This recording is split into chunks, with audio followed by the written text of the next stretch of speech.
Olá, meus queridos amigos. Feliz 2025. Chegamos a mais um ano, não é?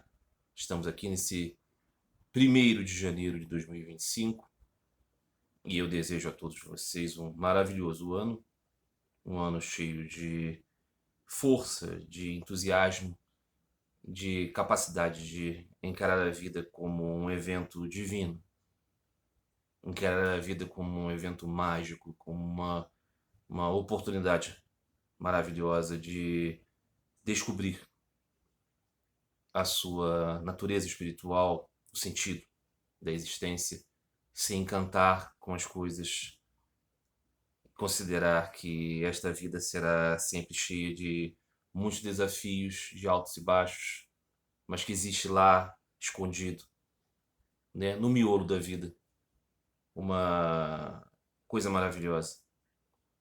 E isso é a natureza da experiência espiritual e é o sinal para que venhamos a encontrar Deus. Que cada um, dentro do seu próprio lugar e dimensão, possa encontrar entusiasmo para iniciar um novo ciclo, né? Temos essa oportunidade através do calendário de marcar, né, pontos e que iniciamos jornadas. Então aqui estamos iniciando mais uma jornada e eu desejo a todos vocês que me assistem esta força, esse entusiasmo, esse olhar, essa percepção a respeito do fenômeno da existência. Dia 1º de janeiro de cada ano é muito especial para aqueles que cultivam amor e devoção a Sri Ramakrishna Paramahansa. Foi no dia 1º de janeiro de 1886, o último ano em que o maravilhoso Thakur Sri Ramakrishna Paramahansa estava fisicamente presente com os seus devotos. Ele estava naquele momento, 1º de janeiro de 1886, vivendo distante do templo de Kali, seu lugar principal na qual ele vivia. Ele estava vivendo numa casa mais distante, num lugar assim mais arborizado, menos urbano, em Kashipur. E ele estava lá para tratar de sua saúde, ficava mais próximo do seu médico também. E Sri Ramakrishna estava passando por uma fase muito difícil. O avanço da doença fazia com que ele sofresse muito, estava muito debilitado sempre. E nesse período, aqueles que depois passamos a conhecer como seus discípulos monásticos, que se tornaram monges depois, e sannyasis, não é? Swami Brahmananda, Swami Vivekananda, Swami Saradananda, Swami todos, Turiananda, todos, né? Shivananda, que depois se tornaram, né, esses grandes baluartes, né, do movimento de Sri Ramakrishna, ou associados ao seu nome.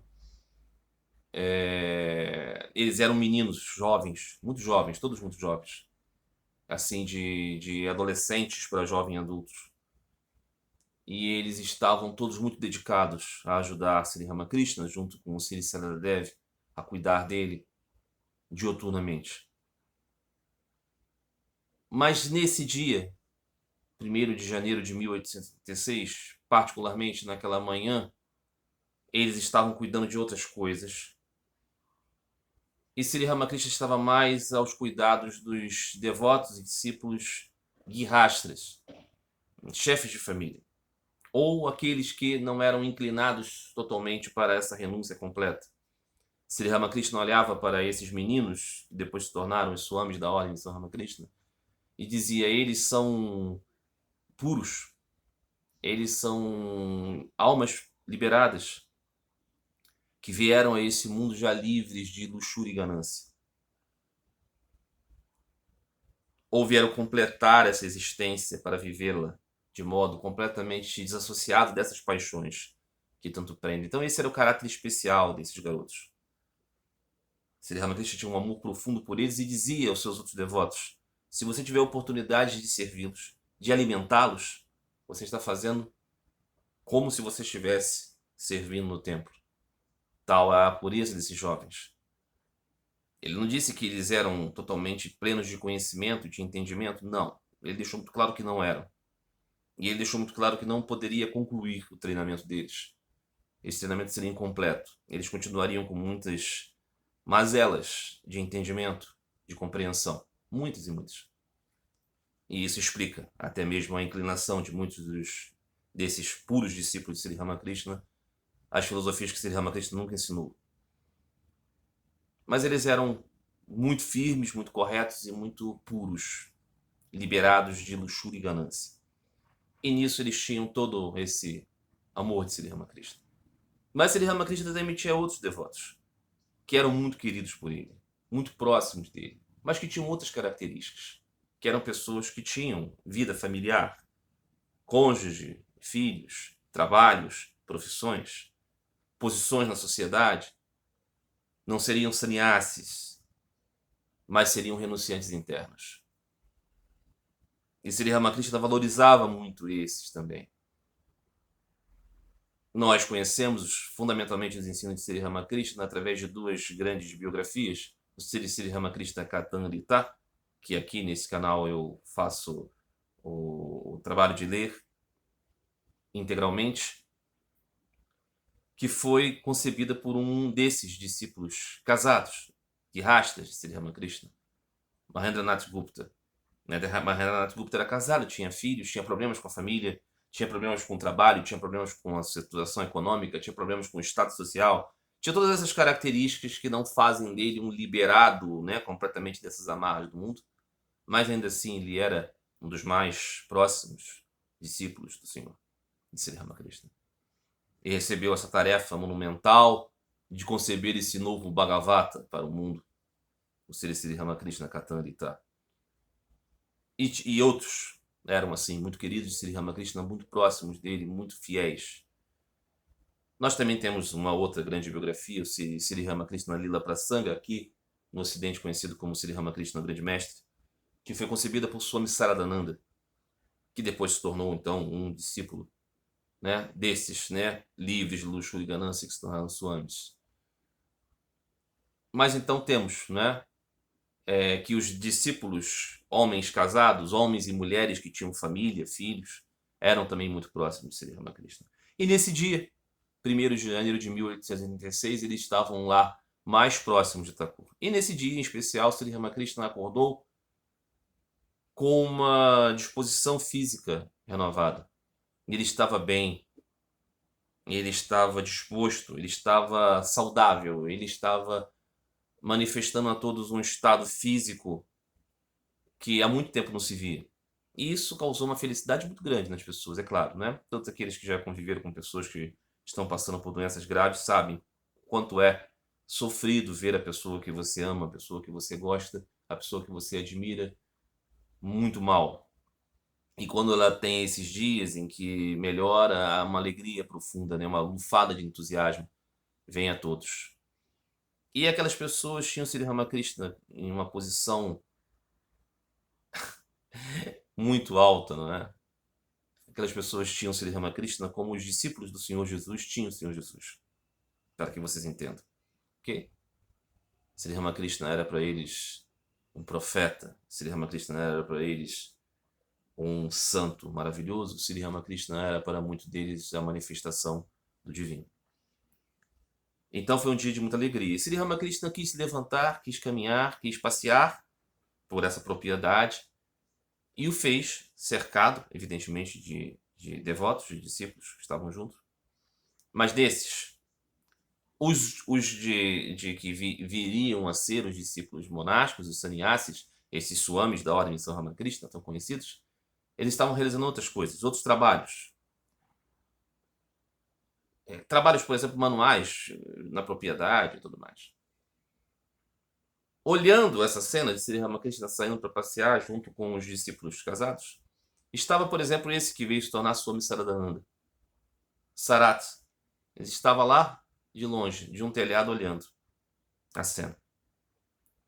E ele pôde perceber um evento que depois ficou descrito dentro da tradição de Sri Ramakrishna, descrito por ele e por outros tantos, que se tornou esse dia tão especial, celebrado hoje, no dia 1º de janeiro. Sri Ramakrishna então estava caminhando com os seus devotos, com seus amigos, com seus cuidadores, e ele encontra um grupo de outros devotos que vêm ao seu encontro, liderados por Girish Ghosh. Girish Ghosh, ele era um dramaturgo, um teatrólogo, um ator, um escritor, um homem que a princípio não era alguém que iria se juntar ao grupo de devotos de Sri Ramakrishna. Era um homem muito sarcástico, muito boêmio. Gostava, né, das coisas da boemia, da noite, das bebidas, das mulheres e essas coisas. E muito irreverente em relação à religião. Mas quando ele conheceu Sri Ramakrishna, a sua mentalidade foi mudando. Foi mudando gradativamente até o dia em que ele se deu completamente rendido a Sri Ramakrishna e mudou a sua vida drasticamente. Então Girish Ghosh está junto com esses outros devotos e olha Thakur vindo, Thakur disposto, Thakur animado, Thakur saudável. E ele se lança aos pés de Sri Ramakrishna como uma vara estendida ao chão. Um sinal assim, né, de grande reverência. E Sri Ramakrishna então, contemplando aquele ato de devoção de Girish, diz para ele: "Ó Girish, o que você viu em mim para você fazer esse tipo de demonstração de afeição?" E Girish, muito emocionado, com a voz embargada, com as mãos postas, olha para Thakur e diz: "Ó Senhor, o que eu posso dizer de ti? Se nem os grandes escritores dos Puranas e dos livros devocionais conseguiram falar de ti, não é? Que eu poderei dizer de quem é você?" Ele estava ali querendo dizer que para ele Sri Ramakrishna era Vishnu. Para ele Sri Ramakrishna era o Supremo Brahman. Esse era para os seus olhos Sri Ramakrishna. E Sri Ramakrishna fica muito emocionado com aquela palavra de Girish. Ele, em muitas outras oportunidades, desaconselhou as pessoas a tratarem assim. Dizia: "Não, eu sou apenas um poeira dos devotos do Senhor. Eu sou apenas um servidor dos devotos do Senhor. Sou um homem comum. Você não está vendo? Meu braço se machucou e tudo mais." Mas, em outros momentos, ele estava pronto para aceitar. E o seu rosto se iluminou com aquela manifestação de amor puro de Girish. E as pessoas perceberam aquela iluminação do seu rosto e perceberam que ele estava começando a entrar em êxtase, que era muito comum com Sri Ramakrishna. Entrava num estado a qual ele parecia uma estátua. E estava Sri Ramakrishna naquele estado e outros devotos se aproximaram. E houve uma onda. E hoje, depois, Swami Saradananda Sarat olhava aquilo de longe e percebia aquele enxame de pessoas vindo até Sri Ramakrishna. Todos tocados pelo mesmo sentimento, todos envolvidos na mesma emoção. Então Sri Ramakrishna olhou para todos eles e disse, e antes Girish, muito emocionado, começou a gritar: "Jai Ramakrishna, salve Sri Ramakrishna, glórias a Sri Ramakrishna." E aquele grito começou a aumentar e houve uma efusão. E Sri Ramakrishna, então, tomado por aquele êxtase, aquela comunhão, disse para todos: "O que posso dar a vocês, o que posso dizer a vocês, eu desejo que todos vocês sejam realizados." E então aqueles discípulos foram até Sri Ramakrishna tirar a poeira dos seus pés, que é o costume indiano, né, de máximo respeito, né, você tocar nos pés do seu pai, da sua mãe, do seu avô, do seu professor, de um santo, significando que mesmo a poeira dos pés é algo maravilhoso para você receber daquela personalidade.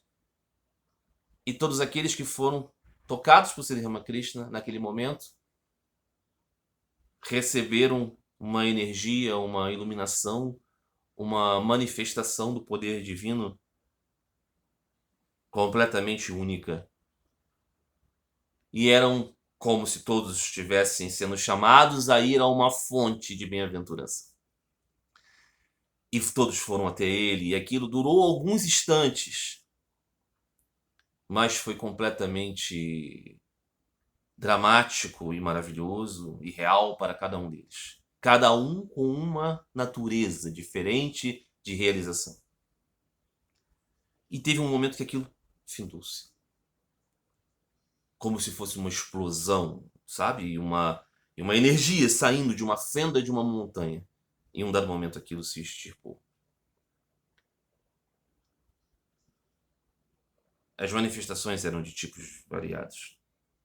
Teve um devoto de Sri Ramakrishna, eu acho que o nome dele era Narasimhanatha, não tenho certeza, que ele foi tocado pelo mestre. E depois o que acabou acontecendo com ele é que em qualquer lugar que ele estivesse,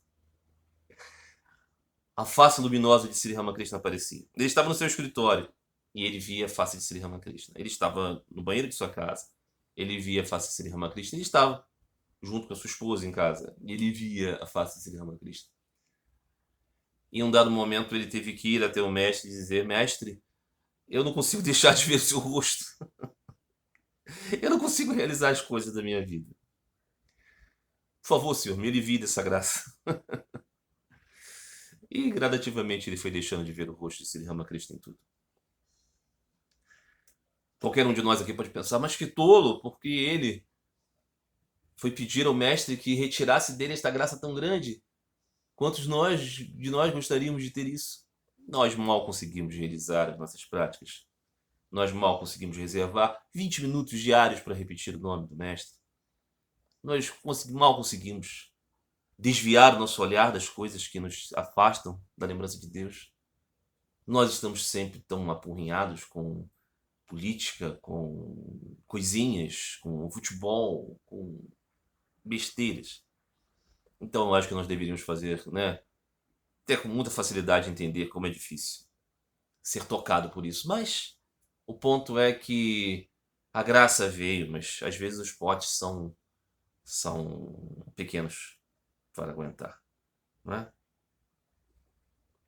O ponto é que, como houve essa efusividade e essa distribuição de graça, essa manifestação poderosa, esse dia passou a ser conhecido como o dia do Kalpataru.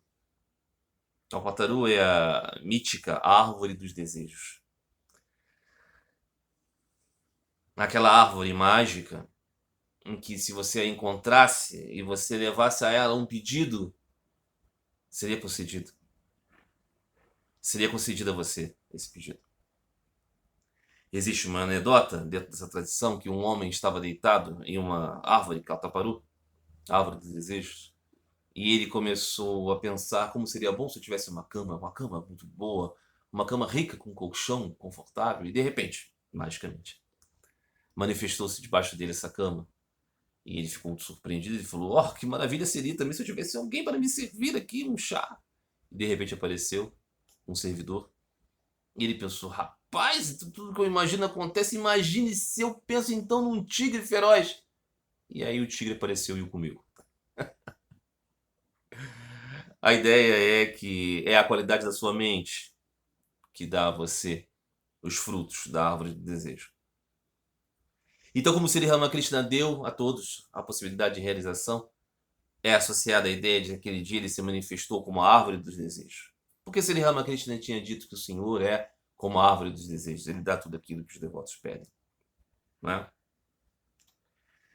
Mas o caso é que, como vimos pela historinha, né, a árvore mítica dá tudo que se imagina, até mesmo as coisas desfavoráveis, como foi o tigre. Ou, se você imaginar, o funcionário, a cama confortável. Todas essas coisas são muito ligadas ao mundo. Porque os nossos desejos podem ser inteiramente mundanos. O caso é que Sri Ramakrishna, este Kaltaparu divino, não estava dando a todos ali tudo o que eles queriam, e os seus desejos mundanos, as suas ambições seculares, mesquinhas, mas estava dando a eles aquilo que era necessário para que eles alcançassem o conhecimento de Deus, para que eles ultrapassassem. Shri Saradadevi, discípula de Sri Ramakrishna, sua consorte espiritual, dizia que até mesmo um desejo por um sorvete nos faz voltar a esse mundo. Nós voltamos a esse mundo para ter o sorvete que queríamos. Nós voltamos a esse mundo para ter o status que queríamos. Nós voltamos a esse mundo para ter o gozo que desejamos. Claro que junto com isso vem também os outros lados da moeda, né? O outro lado da moeda, que é sempre a dualidade desse universo. Mas nós estamos aqui porque estamos perseguindo coisas e Deus nos dá dentro do seu jogo, dentro da sua regra. Mas isso é o universo da Prakriti. Esse é o universo do poder, da Shakti, da mãe. A encarnação divina não vem trazer esse tipo de dádiva. O Senhor Jesus disse, não é? O que vocês pedirem, vocês obterão. Batam a porta e ela se abrirá. Nisso ele estava querendo falar sobre a vida espiritual. De fato, aqui estamos, porque desejamos muito esse mundo, porque desejamos muito essa experiência. Mas quem deseja é o nosso eu iludido, o nosso eu real, que nós verdadeiramente somos, quer Deus. Então Sri Ramakrishna ali estava indo ao encontro do eu real de cada um, dizendo que eu posso dar a vocês esta chave para a realização do que verdadeiramente vocês querem, do que verdadeiramente vocês são. Então cada um deles recebeu uma chave para realizar aquilo que nos faz transcender o mundo. O que nos faz continuar no mundo nós sabemos, né? Boa alimentação, estudar para as provas, acordar cedo, dormir cedo, não é? Não se envolver em besteiras. A vida gradativamente se torna mais competente, melhor. Mas tudo isso se finda. Em algum momento a doença vem, em algum momento a morte vem. E esse mundo é assim. Quando tratamos da busca por Deus, estamos falando da nossa natureza imortal, eterna, parte do Senhor. E para descobrir essa, precisamos nos conectar a um ideal espiritual. Não é? E é isso que o Avatar traz. O Senhor Jesus veio trazer um chamado para o Pai Celestial. Sri Ramakrishna também. Então, nesse dia, que é conhecido assim, né, como o dia, né, do Kalpataru, Sri Ramakrishna como a árvore dos desejos, na verdade, esse dia é o dia radiante que Sri Ramakrishna retira o seu véu. O véu que fazia é apenas então somente um pobre parabu, um pobre padre, meio doidinho, meio emocional, fala como um camponês. É apenas isso que ele é. Ele é apenas o pobre Gadadhar. Ele é apenas aquele... Não. Ele veio vestido assim, para que pudéssemos suportar a sua glória. E naquele dia ele se revelou, para que possamos ter o seu darshan, para que possamos ter confiança, para que possamos ir até os seus pés de lótus como guires, se tivermos essa maravilha, se tivermos essa graça, não é? Contemplá-lo como como aquele que os grandes poetas místicos não conseguiram descrever. E se podemos fazer isso, já fomos abençoados, já fomos tocados, devemos fazer crescer, para que possamos alcançar o objetivo de nossa vida. Então, esse dia maravilhoso é o dia da revelação de Sri Ramakrishna, mas é o dia do chamado para todos nós, aspirantes espirituais, mesmo aqueles que não são devotos de Sri Ramakrishna, cada um com seu próprio ideal, possamos entender que o chamado de um novo ano é renovar a nossa esperança, de que possamos, enfim, recobrar o senso de nossa existência real, como almas espirituais e eternas parte do Senhor, em que possamos nisso viver uma vida cheia de entusiasmo para fazer aumentar em nós amor e devoção a Deus, que é tudo o que importa, tudo o que importa, tudo o que importa, nada mais. Tá bom? Então, nesse dia, Sri Ramakrishna estava ali reunido daqueles discípulos guirrastras, dos homens chefes de família, mulheres com filhos, com maridos, homens com suas esposas, pessoas com trabalho. E ainda assim todos foram capazes de ver o Senhor retirar o seu véu. Para que isso serve? Hoje, não é? 130 anos depois que isso aconteceu, como podemos nos aproximar desse dia? O que isso nos traz? Será que temos que ir até Kashipur, onde milhares e milhares de pessoas hoje estão lá, reunidos para celebrar esse dia santo? Será que precisamos ir até, né, Belumet para tocar naquele solo sagrado onde estão as relíquias de Sri Ramakrishna? Será que precisamos de uma iniciação espiritual em um dos monges da ordem de São Ramakrishna? O que nós precisamos é ter a certeza de que o destino de nossas vidas, o sentido de nossas vidas, é buscarmos conhecer Deus e amá-lo. Sri Ramakrishna nos dá um mapa de como realizarmos isso. Nos ensina em como praticar para fazer retirar de nós o véu. E que possamos, assim, dar sentido à nossa existência. Então, esse ano de 2025 começa uma nova jornada. Que possamos nos aproximar desse estado de guiris. Que possamos nos aproximar desse estado de entusiasmo. Que possamos, então, receber a graça do Senhor, acolhê-la e sermos felizes. É isso, meus amigos. Maravilhoso ano novo para todos vocês. Que pela graça do Senhor possamos estar aqui reunidos muitas vezes nesse ano, sempre cultivando esta mesma vibração. A vibração da devoção, a devoção do amor. Não é? Stapakaya Chandamasyam Savanamai Svarupini Avatara Varistaya Ramakrishnaya Te Namaha. Até mais, meus amigos. Fiquem todos em paz. Fiquem todos com Deus.